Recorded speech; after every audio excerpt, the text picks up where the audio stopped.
গুরুদেব নমস্কার। যোগার পরে বারবার তাহাতে আসিল সোহাগবাতি।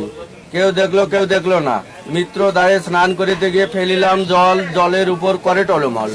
3 আঙ্গুলে ধরিলাম ভদ্রের কন্যা, দ্বাদশ বাৎসরে 12 কন্যা হে সুধা। জলবন্ধ থলবন্ধ আরবন্ধ ধর্ম, মন দিয়ে শুনেন সবে নাপিত কুলে জন্ম। যাবৎ গঙ্গা মহিতলে তাবৎ জন্ম নাপিতের কুলে। সুধ নাস্তে দশকর্ম, বেদে আছে নিয়মে নাই, সুধাও গিয়া ব্রহ্মার ঠাই। ব্রহ্মার আদেশ শুনি তপ জপ করে মনি হয়ে জটাধারী, নাভিতে জন্মিলেন নাপিত হয়ে কুলের অধিকারী। দক্ষ রাজা যজ্ঞ করে কত খুশি মনে, হেনকালে সতী এসে দাঁড়ালেন যজ্ঞেরও স্থানে।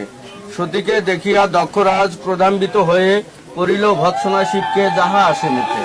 শিব সম লজ্জাহীন নাহি শুধু লোকে, এজন্যতে নিমন্ত্রণ না করিলাম তাকে।